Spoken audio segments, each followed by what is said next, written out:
భక్తుల సొమ్ము.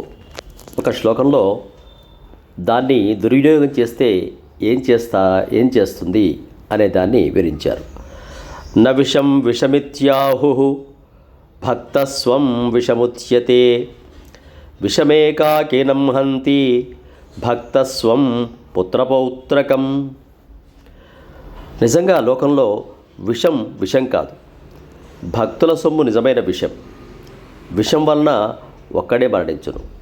భక్తుల సొమ్మును అపహరించిన వారికి, దుర్వినియోగం చేసిన వారిని పుత్ర పౌత్రాదులతో కూడా నశింపజేస్తుంది. భక్తుల సొమ్ముకు ధర్మకర్తగా మాత్రమే ఉండాలి, తాను అనుభవించరాదు.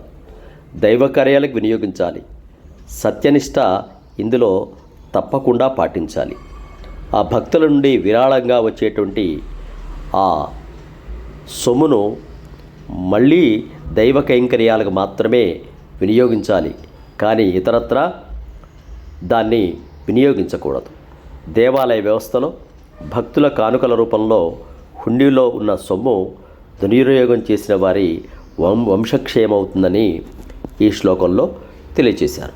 కావున భక్తుల ద్వారా వచ్చే హుండీ సొమ్మును మళ్ళీ భగవత్ కైంకర్యానికి కానీ భక్తుల సౌకర్యాలకు కానీ మాత్రమే ఉపయోగించాలి.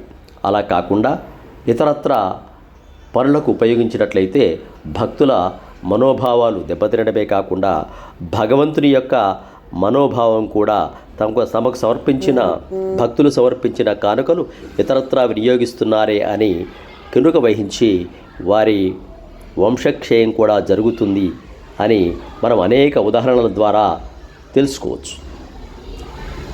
పూర్వకాలంలో ఈ జన్మలో చేసినటువంటి పాపం వచ్చే జన్మకు వెళుతుంది అని చెప్పేవారు. కానీ ఈ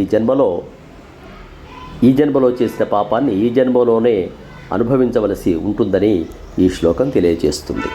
న విషం విషమిత్యాహు భక్తస్వం విషముచ్యతే విషమేకాకినం హంతి భక్తస్వం పుత్రపౌత్రకం. సబ్స్క్రైబ్ ఆచార్య శ్రీశక్తి ఛానల్. శుభం భూయాత్. స్వస్తి. సమస్త సన్మంగళాని భవంతు.